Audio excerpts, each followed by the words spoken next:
بسم اللہ الرحمن الرحیم۔ السلام علیکم۔ اس زمانے میں عرب کا دستور یہ تھا کہ جب ان کے ہاں کوئی بچہ پیدا ہوتا تو وہ دیہات سے آنے والی دائیوں کے حوالے کر دیتے تھے تاکہ دیہات میں بچے کی نشوونما بہتر ہو اور وہ خالص عربی زبان سیکھ سکے۔ دائیوں کا قافلہ مکہ میں داخل ہوا۔ انہوں نے ان گھروں کی تلاش شروع کی جن میں بچے پیدا ہوئے تھے۔ اس طرح بہت سی دائیاں جناب عبدالمطلب کے گھر بھی آئیں۔ نبی کریم صلی اللہ علیہ وسلم کو دیکھا، لیکن جب انہیں معلوم ہوا کہ یہ بچہ تو یتیم پیدا ہوا ہے تو اس خیال سے چھوڑ کر آگے بڑھ گئیں کہ یتیم بچے کے گرانے سے انہیں کیا ملے گا۔ اس طرح دائیاں آتی رہیں جاتی رہیں، کسی نے آپ کو دودھ پلانا منظور نہ کیا، اور کلتی بھی کیسے، یہ سعادت تو حضرت حلیمہ کے حصے میں آنا تھی۔ جب حلیمہ مکہ پہنچی تو انہیں معلوم ہوا سب عورتوں کو کوئی نہ کوئی بچہ مل گیا ہے اور آپ صرف بغیر بچے کے رہ گئی ہیں، اور اب کوئی بچہ باقی نہیں بچا۔ ہاں، ایک یتیم بچہ ضرور باقی ہے جسے دوسری عورتیں چھوڑ کر آ گئی ہیں۔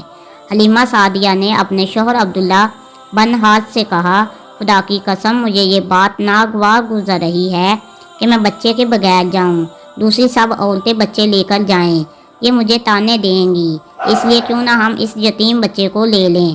عبداللہ بن حارث بولے، کوئی حرج نہیں، ہو سکتا ہے اللہ اسی بچے کے ذریعے ہمیں خیر و برکت عطا فرمائے۔ چنانچہ حضرت حلیمہ سعدیہ رضی اللہ عنہا عبدالمطلب کے گھر گئیں۔ جناب عبدالمطلب اور حضرت آمنہ نے انہیں خوش آمدید کہا، پھر آمنہ انہیں بچے کے پاس لے آئی۔ اب اس وقت ایک ادنا چادر میں لپیٹے ہوئے تھے، وہ چادر سفید رنگ کی تھی، آپ کے نیچے ایک سبز رنگ کا ریشمی کپڑا تھا، آپ سیدھے لیٹے ہوئے تھے، آپ کی سانس کی آواز کے ساتھ مشک کی خوشبو نکل کر پھیل رہی تھی۔ حضرت حلیمہ سعدیہ رضی اللہ عنہا آپ کے حسن و جمال کر دیکھ کر حیرت زدہ رہ گئی۔ اب اس وقت سوئے ہوئے تھے، انہوں نے جگانا مناسب نہ سمجھا، لیکن یوں ہی انہوں نے پیار سے اپنا ہاتھ آپ کے سینے پر رکھا، آپ مسکرا دیے اور آنکھیں کھول کر ان کی طرف دیکھنے لگے۔ حضرت حلیمہ سعدیہ رضی اللہ عنہا فرماتی ہیں، میں نے دیکھا آپ کی آنکھوں سے ایک نور نکلا ہے جو آسمان تک پہنچ گیا۔ میں نے آپ کو گود میں اٹھا کر آپ کی دونوں آنکھوں کے درمیانی جگہ پر پیار کیا، پھر میں نے آپ کی والدہ اور عبدالمطلب سے اجازت چاہی، بچے کو لے کر قافلے میں آئی، میں نے آپ کو دودھ پلانے کے لیے گود میں لٹایا تو آپ دائیں طرف سے دودھ پینے لگے۔ پہلے میں نے بائیں طرف سے دودھ پلانا چاہا، لیکن آپ نے اس طرف سے دودھ نہ پیا، دائیں طرف سے آپ فوراً دودھ پینے لگے۔ بعد میں بھی آپ کی یہی عادت رہی، آپ صرف دائیں طرف سے دودھ پیتے رہے، بائیں طرف سے میرا بچہ دودھ پیتا رہا۔ ہم قافلہ روانہ ہوا۔ حلیمہ سعدیہ رضی اللہ عنہا فرماتی ہیں، میں اپنے خچر پر سوار ہوئی تو آپ کو ساتھ لیا۔ آپ جو ہمارا خچر چلا تو اس قدر تیز چلا کہ اس نے پورے قافلے کی سواریوں کو پیچھے چھوڑ دیا۔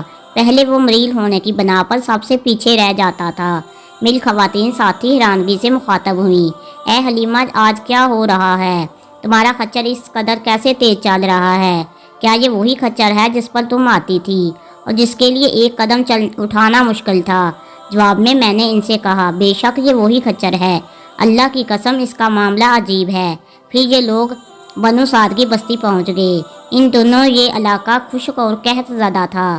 حلیمہ سعدیہ رضی اللہ عنہا فرماتی ہیں، اس شام جب ہماری بکریاں چار کر واپس آئی تو ان کے تھن دودھ سے بھرے تھے، جبکہ اس سے پہلے ایسا نہیں تھا، ان میں دودھ بہت کم اور بہت مشکل سے نکلتا تھا۔ ہم نے اس دن اپنی بکریوں کا دودھ دھویا تو ہمارے سارے برتن بھر گئے اور ہم نے جان لیا کہ یہ برکت اسی بچے کی وجہ سے ہے۔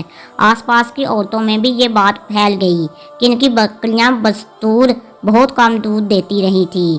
غرض ہمارے گھر میں ہر طرف ہر چیز میں برکت نظر آنے لگی۔ دوسرے لوگ تعجب میں رہے۔ اسی طرح 2 ماہ گزر گئے۔ آپ 2 ماہ میں چلنے پھرنے لگے، 8 ماہ کے ہوئے تو باتیں کرنے لگے اور آپ کی باتیں سمجھ میں آنے لگیں۔ 9 ماہ کی عمر میں آپ بہت صاف گفتگو کرنے لگے۔ اس دوران آپ کی بہت سی برکات دیکھنے کے لیے آئیں۔ حلیمہ سعدیہ فرماتی ہیں، جب میں آپ کو اپنے گھر لے آئی تو سعد کا کوئی گھرانہ ایسا نہیں تھا جس سے مشک کی خوشبو نہ آتی ہو۔ اسی طرح سب لوگ آپ سے محبت کرنے لگے۔ جب ہم نے آپ کا دودھ چڑھایا تو آپ کی زبان مبارک سے یہ الفاظ نکلے، اللہ کبیر والحمد للہ کثیر و سبحان اللہ بکیرات وسیلہ، یعنی اللہ تعالیٰ بہت بڑا ہے۔ اللہ تعالیٰ کے لیے بے حد تعریف اور اس کے لیے صبح و شام پاکی ہے۔ پھر جب آپ صلی اللہ علیہ وسلم 2 سال کے ہو گئے تو ہم آپ کو لے کر آپ کی والدہ کے پاس آئے۔ اسی عمر کو پہنچنے کے بعد بچوں کو ماں باپ کے حوالے کر دیا جاتا تھا۔ ادھر ہم آپ کی برکات دیکھ چکے تھے اور ہماری آرزو تھی کہ ابھی آپ کچھ اور مدت ہمارے پاس رہیں۔ چنانچہ ہم نے اس بارے میں آپ کی والدہ سے بات کی، ان سے پوچھا انہیں آپ ہمیں اجازت دیجیے کہ ہم اس بچے کو 1 سال اور اپنے پاس رکھیں۔ میں ڈرتی ہوں کہیں اس پر مکہ کی بیماریوں اور اس کا اثر نہ ہو جائے۔ جب ہم نے ان سے بار بار کہا تو حضرت نہ مان گئی اور ہم پھر آپ کو اپنے گھر لے آئے۔ جب آپ کچھ بڑے ہو گئے تو باہر نکل کر بچوں کو دیکھتے تھے جو آپ کو کھیلتے نظر آتے تھے، آپ ان کے نزدیک نہ جاتے۔ ایک روز آپ نے مجھ سے پوچھا، امی جان کیا بات ہے، دن میں میرے بہن بھائی نظر نہیں آتے؟ آپ اپنے دودھ شریک بھائی عبداللہ بن اور انہوں شیما کے بارے میں پوچھ رہے تھے۔ حلیمہ سعدیہ رضی اللہ عنہا فرماتی ہیں، میں نے آپ کو بتایا وہ صبح سویرے بکریاں چرانے جاتے ہیں اور شام کے بعد گھر آتے ہیں۔ یہ جان کر آپ نے فرمایا تب مجھے بھی ان کے ساتھ بھیج دیا کریں۔ اس کے بعد آپ اپنی بہن بھائیوں کے ساتھ جانے لگے۔ آپ خوش جاتے اور واپس آتے۔ ایسے میں ایک دن میرے خوف زدہ انداز میں بچے دوڑتے ہوئے آئے اور گھبرا کر بولے، امی جان جلدی جائیں ورنہ ہمارے محمد صلی اللہ علیہ وسلم ختم ہو جائیں گے۔ یہ سن کر میرے تو ہوش اڑ گئے۔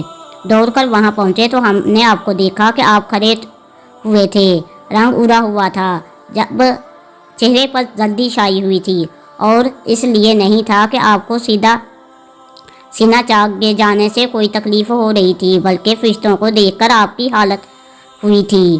حلیمہ سعدیہ رضی اللہ عنہا فرماتی ہیں، ہم نے آپ سے پوچھا کیا ہوا تھا؟ آپ نے بتایا میرے پاس 2 آدمی آئے تھے، وہ سفید کپڑے پہنے ہوئے تھے اور دونوں حضرت جبرائیل اور حضرت میکائیل علیہ السلام تھے۔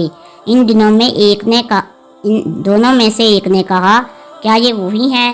دوسرے نے جواب دیا، ہاں یہ وہی ہیں۔ پھر وہ دونوں میرے قریب آئے، مجھے پکڑا اور لٹا دیا۔ اس کے بعد انہوں نے میرا پیٹ چاک کیا اور اس میں کوئی چیز تلاش کرنے لگے۔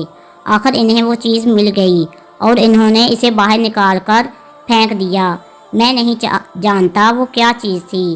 اس چیز کے بارے میں دوسری بات یہ ہے کہ مسئلہ یہ ہے کہ سیاہ رنگ کا ایک دانہ سا تھا۔ یہ انسان کے جسم میں شیطان کا گھر ہوتا ہے اور شیطان انسان کے بدن میں سے یہی اثرات ڈالتا ہے۔ حلیمہ سعدیہ رضی اللہ عنہا فرماتی ہیں، پھر ہم آپ کو گھر لے آئے۔ اس وقت میرے شوہر عبداللہ بن حارث مجھے سے کہا، حلیمہ مجھے ڈر ہے کہ کہیں اس بچے کو کوئی نقصان نہ پہنچ جائے، اس لیے اس کے گھر والوں کے پاس پہنچا دو۔ میں نے کہا ٹھیک ہے۔ پھر آپ کو لے کر مکہ کی طرف روانہ ہوئے۔